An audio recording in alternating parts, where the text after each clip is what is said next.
안녕하세요. 오늘은 많은 분들이 궁금해하시는 한국의 토목직 공무원에 대해 좀 깊이 파고들어 볼까 합니다. 저희가 토목직 공무원 A to Z 완벽 가이드라는 자료를 쭉 훑어봤는데요. 여기서 핵심만 뽑아서 이야기 나눠보겠습니다. 네, 안녕하세요. 이분들이 구체적으로 어떤 일을 하는지, 그리고 시험 과정, 특히 9급이랑 7급 차이가 크다면서요. 네, 맞습니다. 그 차이가 좀 있죠. 네, 그런 차이점들하고 또 실제 근무 환경이나 미래 전망까지 가장 중요하다고 생각되는 정보들을 좀 알기 쉽게 전달해 드리는 게 저희 목표입니다. 네, 좋습니다. 한번 시작해 볼까요? 좋습니다. 그럼 먼저 토목직 공무원. 이게 정확히 어떤 일을 하는 사람들인가요? 간단히 말하면 국가나 지방자치단체 소속으로 일하는 건데요. 우리 생활에 꼭 필요한 사회 기반 시설이 있잖아요. 네네, 도로나 다리 같은 거요? 그렇죠. 도로, 교량, 터널 이런 큰 것부터 시작해서 상하주도, 하천, 댐 관리, 도시 계획 수립이나 건설 현장 감독까지 정말 그 역할이 아주 광범위합니다. 와, 생각보다 훨씬 많은 일을 하시네요. 네. 그래서 어떻게 보면 우리 일상생활이나 안전에 직접적인 영향을 미치는 상당히 중요한 직업이라고 할 수 있죠. 그렇군요. 그 중요한 역할을 하려면 시험을 통과해야 할 텐데 아까 말씀하신 9급이란 7급, 이게 어떻게 다른 건가요? 네, 핵심적인 차이는 요구되는 그 전문 지식의 깊이랑 폭이라고 보시면 돼요. 깊이와 폭이요? 네, 9급 같은 경우는 이제 국어, 영어, 한국사 이건 공통이고요.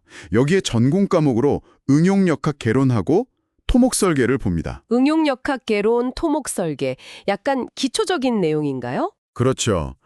응용역학 개론은 힘의 평형이라던가 응력, 구조물 해석, 기초 같은 걸 다루고요. 토목설계는 콘크리트나 강구조, 도로, 상하수도 설계의 정말 기본적인 원리를 평가하는 거죠. 말 그대로 토목 분야의 기본기. 네. 아하, 기본기. 그럼 7급은요? 훨씬 어렵겠네요. 네, 7급은 훨씬 심도 깊은 전문 지식을 요구하죠. 시험 구조 자체도 좀 다르고요. 어떻게 다른데요? 예를 들어 국가직 7급이면 1차에서 PSAT라고 공직 적격성 평가를 봐요. 그 논리적 사고력이나 자료 해석 능력을 보는 시험이죠. 아, PSAT. 그거 어렵다고 소문났던데. 네, 그렇죠. 그리고 2차 전문 과목에서는 9급의 응용역학보다 더 심화된 내용에다가 수리수문학, 그러니까 물의 흐름이나 관리에 대한 학문, 또 토질역학, 흙의 성질을 다루는 거죠. 이런 식으로 과목 자체가 훨씬 세분화되고 난이도도 높아집니다. 이야, 과목 이름만 들어도 어려운데요. 그렇죠. 아무래도 더 복잡한 사업 계획이나 정책 수립에 참여해야 하니까요. 그리고 지방직 7급은 또 PSAT 대신에 물리학 개론 같은 과목이 들어갈 수도 있고요. 조금씩 다릅니다. 그렇군요. 9급과 7급, 목표에 따라 준비 방향이 완전히 달라지겠네요. 그럼 이 시험들 효과적으로 준비하려면 어떤 전략이 필요할까요? 혹시 자료에 팁 같은 게 있었나요? 네, 있었습니다. 그 자료에서는 되게 체계적인 단계별 학습을 강조하더라고요. 단계별 학습이요? 네. 처음에는 대학 교재 같은 걸로 기본 개념이랑 공식을 확실하게 이해하는 기초 다지기 단계? 이때 그냥 외우는 게 아니라 왜 그런지 그 원리를 파악하는 게 중요하다고 하고요. 원리 이해, 중요하죠. 네. 그 다음이면 이제 기출 문제를 풀어보면서 문제 유형도 익히고 응용력을 키우는 거죠. 심화학습 단계라고 할 수 있겠네요. 기출문제 분석, 빠질 수 없죠. 그렇죠. 마지막으로는 실제 시험처럼 딱 시간 재면서 모의고사 풀어보는 실전 연습. 이렇게 3단계 접근법을 제안하더라고요. 기초, 심화, 실전, 아주 정석적인 방법이네요. 네, 특히 응용역학 같은 경우는 공식을 그냥 외우기보다는 직접 그림을 그려가면서 힘이 어떻게 작용하는지 시각적으로 이해하는 게 좋고, 토질역학 같은 과목은 용어가 좀 어렵거든요. 근데 이것도 무작정 암기하기보다는 근본 원리를 이해하려고 노력하는 게 더 효과적이라고 조언합니다. 아, 과목별로 접근법도 좀 다르군요. 그림 그리고 원리 이해하고. 꾸준함이 정말 중요하겠어요. 맞아요. 정말 꾸준함이 생명이죠. 듣기만 해도 이게 보통 노력이 필요한 게 아닌 것 같은데 그렇게 힘든 과정을 거쳐서 합격하면 실제 근무는 좀 어떤가요? 사무실에만 있는 건 아닐 것 같은데요? 네, 맞습니다. 실제 근무는 그 사무실에서 설계 도면 검토하거나 서류 작업하는 거랑 또 직접 공사 현장에 나가서 진행 상황 감독하는 업무, 이 두 가지를 병행하는 경우가 많아요. 아, 내근이랑 외근을 같이 하는 거군요. 그렇죠. 그리고 때로는 이제 주민들 민원을 직접 듣고 응대해야 할 때도 있고요. 또 뭐 태풍이나 홍수 같은 자연재해 발생하면 정말 비상근무 체제로 들어가서 긴급 복구 작업 지휘하고 그래야 합니다. 재난 대응까지요? 와. 네.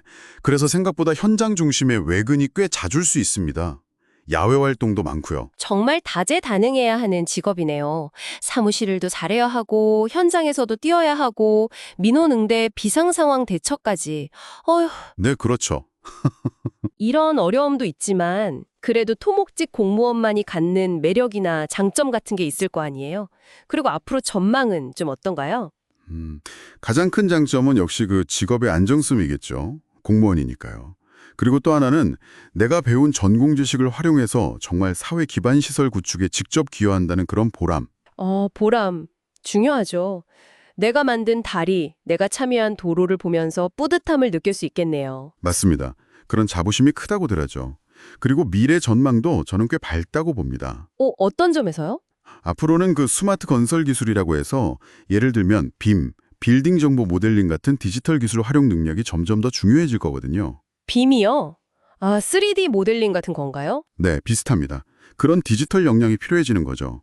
그리고 또 기후변화 때문에 재난 예방이나 대응, 또 오래된 시설물 관리, 친환경 건설에 대한 사회적 요구가 계속 커지고 있잖아요. 네, 요즘 정말 중요하죠. 그렇기 때문에 토목직 공무원의 역할은 앞으로 더 중요해지고 전문화될 가능성이 높습니다. 단순 시공 관리자가 아니라 이런 기술과 환경 변화에 발맞춰 나가는 전문가가 되어야 하는 거죠. 그렇군요. 시대의 변화에 따라 역할도 계속 진화하는 거네요.